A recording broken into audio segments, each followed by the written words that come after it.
კიდევ ერთხელ მოგესალმებით, უყურებთ ქრონიკას 9-ზე. საგარეო საქმეთა მინისტრი ლუქსემბურგში ევროპის საბჭოს მინისტრთა კომიტეტის 134 სესიაში მიიღებს მონაწილეობას. მაკა ბოჭერიშვილის სესიის მონაწილეებს სიტყვით მიმართავს და ლუქსემბურგის დიდი საჰერცოგოს ვიცე-პრემიერის მიწვევით პლენარულ დისკუსიაშიც ჩაერთვება.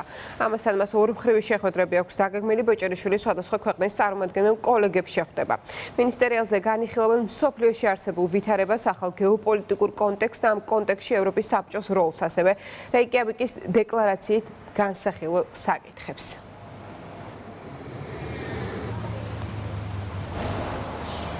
დროებითი საგამოძიებო კომისიის მუშაობა პარლამენტში გრძელდება. კომისიის ხდომაზე მიწვეულია გიორგი ხოჭავა, რომელიც ნაცმოძრაობის რეჟიმის პერიოდში თავისი უფლებების შელახვის ფაქტებთან დაკავშირებით ისაუბრებს.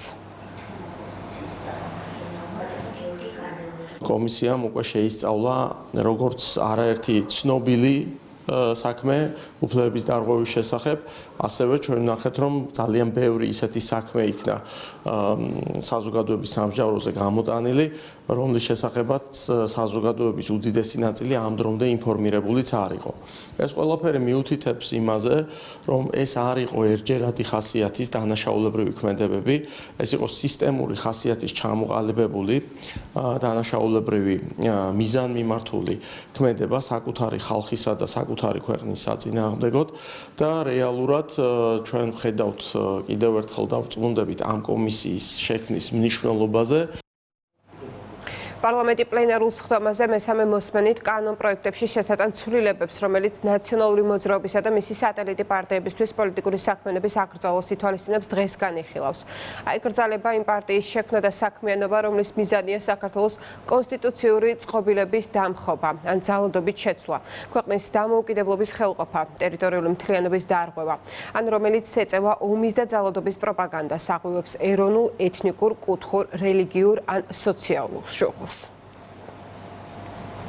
ძალიან მნიშვნელოვანია ის, რომ საკონსტიტუციო სასამართლომ მოკლებადებში შეძლოს გადაწყვეტილების მიღება და ყველაზე მთავარი, რა თქმა უნდა, ძალიან მნიშვნელოვანია, რომ ნაციონალური მოძრაობა, რომელიც ხელისუფლებაში ყოფნის დროს სისტემურად და სისტემატურად ძალადობდა საკუთარ მოქალაქეებზე, ოპოზიციაში ყოფნის დროს ასევებდა ჩვენი სახელმწიფოს და ხალხის ინტერესებს, იყოს აკრძალული და მასთან ერთად აიკრძალოს ყველა ეს პოლიტიკური პარტია, რომელიც სწორედ ნაციონალური მოძრაობიდან წარმოიშვა და ყველაზე მნიშვნელოვანია ასევე ის, რომ ყველა ის პიროვნება, რომელიც ხალხურ პოლიტიკურ თანამდებობებს იკავებდნენ ნაციონალური მოძრაობის დროს, ასევე აეკრძალოს საქართველოს პოლიტიკაში მონაწილეობა.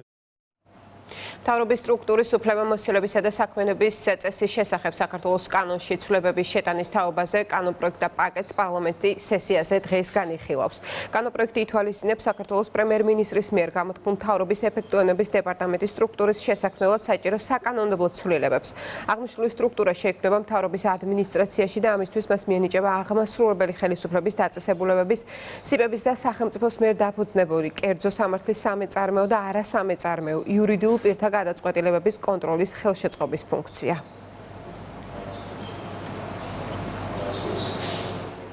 პლენარულ სხდომაზე უცხო ქვეყნის მოქალაქეებთან დაკავშირებით მომზადებული საკანონმდებლო ცვლილებათა პაკეტიც დღეს განიხილება, რომელიც 18 კანონპროექტისგან შედგება. ცვლილებების მიხედვით უცხო ქვეყნის მოქალაქის მხრიდან წვრილმანი ხულიგნობა, პოლიციელისადმი დაუმორჩილებლობა და თანამდებობის პირთა შეურაცხყოფა საქართველოდან მის გაძევებას და ქვეყანაში შემოსვლის 3 წლამდე ვადით აკრძალვას გამოიწვევს. ფაქტებმა იმატა, როდესაც უცხოელები ახლო აღმოსავლეთიდან, რუსეთიდან, უკრაინიდან, სხვა ქვეყნებიდან ჩამოდიოდნენ და უერთდებოდნენ იმ პროცესებს, რომელსაც პირდაპირ ჰქონდა მიტანილი შეტევა ხელისუფლებაზე. ყველა ადამიანი, ვინც კი დაარღვევს კანონს, იგი პასუხისგებელია გარკვეული ზომით. მაგრამ როცა ამაში უცხოელი მონაწილეობს, სასაკურველია საქართველოს უნდა ჰქონდეს საშუალება, რომ ეს უცხოელი გააძევოს ქვეყნიდან და დააწესოს კონკრეტული რეჟიმი მისთვის შემოსვლის ან არ შემოსვლის ზოგადად არასდროს არ მიღების აი ამ ქვეყნის ტერიტორიაზე, სადაც იგი ბოროტებას ჩადიოდა.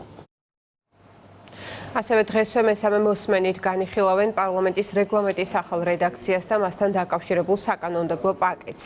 ცვლილებები საკანონმდებლო და საზედამხედველო მექანიზმების გაძლიერებას ითვალისწინებს, უქმდება მინისტრის საათი და იზრდება ინტერპელაციების რაოდენობა, რაც დეპუტატებს საშუალებას მისცემს სასესიო კვირებში პარლამენტში რეგულარულად დაიბარონ აღმასრულებელი ხელისუფლების წარმომადგენლები.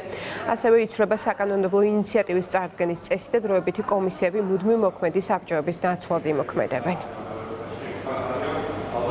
არის ძალიან ბევრი ცვლილება, რომელიც მხოლოდ უფრო ეფექტურს გახდის ჩვენს მუშაობას, მაგალითად უფრო აქტიურად იმუშავებენ სამუშაო ჯგუფები, ინიციატივა, რომელიმე მოქალაქეს ექნება უკვე არა კომიტეტის დაეწერება, არამედ უშუალოდ კონკრეტულ დეპუტატს და უფრო ჩართულები იქნებიან დეპუტატები ამ სამუშაოში. არის ძალიან მნიშვნელოვანი ის, რომ ამ რეგლამენტის ცვლილების ფარგლებში ხდება ინტერპელაციის წესის ცვლილება და ფაქტობრივად ყოველ კვირას ჩვენ გვექნება საშუალება რომ დავიბარო და მოქალაქეებსაც აქვს საშუალება რომ ყოველ კვირას მოусმინონ კონკრეტულად რომელიმე სამინისტროს თვითმმართველობის არჩევნებამდე 5 თვე რჩება, როგორც ჩანს, ოპოზიციას არჩევნებისთვის ფარულად მზადება დაწყებული აქვს, თუმცა მათი ნაწილი არჩევნებში მონაწილეობის მიღების გადაწყვეტილებას მალავს. მმართველ პარტიაში აცხადებენ, რომ ამით რადიკალური ოპოზიცია საკუთარ მხარდამჭერებს კიდევ ერთხელ ატყუებს. უმრავლესობის წევრები ოპოზიციის ნულოვან შანსებზეც საუბრობენ.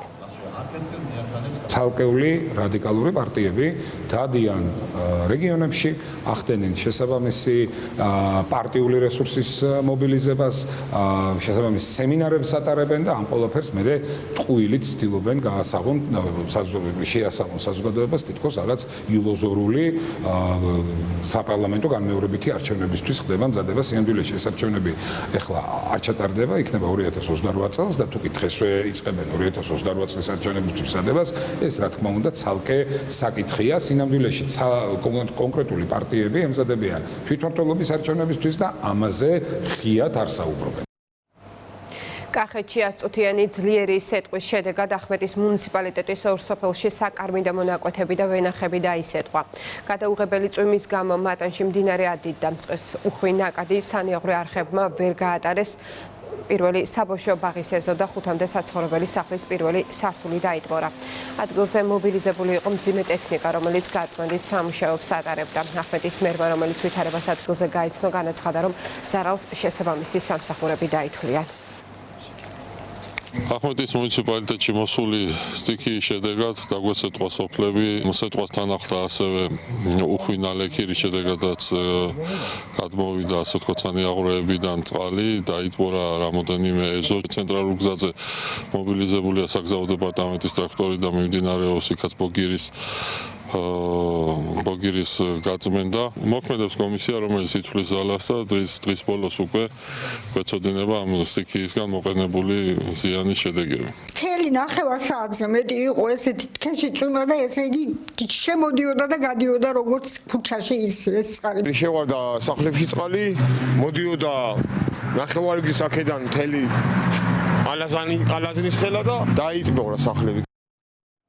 გარემოს ეროვნული სააგენტოს ცნობით მომდევნო დღეებში საქართველოს მასშტაბით, მათ შორის დედაქალაქში შენარჩუნდება არამდგრადი ამინდი. მოსალოდნელია წვიმა ელჭექით. სინოპტიკოსები 15 მაისს მაღალმთიან რეგიონებში თოვლ ჭყავსაც პროგნოზირებენ. 16 მაისიდან კი საქართველოს ტერიტორიაზე ტემპერატურა მოიმედებს. 16 მაისამდე საქართველოში არამდგრადი ამინდის პირობებია მოსალოდნელი. მაქსიმალური ტემპერატურა დასავლეთ საქართველოს დაბლობ რაიონებში იქნება 15-20 გრადუსის ფარგლებში, აღმოსავლეთ საქართველოს ბარში 19-24 გრადუსის ფარგლებში. 15 მაისს ღამის საათებში საქართველოს მაღალმთიან რაიონებში ზოგან შესაძლებელია თოვლჭყაპიც აღინიშნოს. კვლავ საქართველოს შავი ზღვის საქართველოს აკვატორიაში ეკოსისტემის შესწავლის კვლევები მიმდინარეობს. გარემოს დაცვა და სოფლის მეურნეობის სამინისტროს, გარემოს ეროვნული სააგენტოს, მეთევზეობის, აკვაკულტურისა და წყლის ბიომრავალფეროვნების დეპარტამენტის სპეციალისტები შავი ზღვის საქართველოს სანაპირო წყლებში ევროპული სტანდარტების საწყოს გამოყენებით წინასწარ შერჩეულ 20 სადგურზე კვლევებს ატარებენ, რაც მისდათ ისახავს ხელი შეუწყონ შავი ზღვის პრიორიტეტული თევზის სახეობების შესახებ მონაცემების შეგროვებას.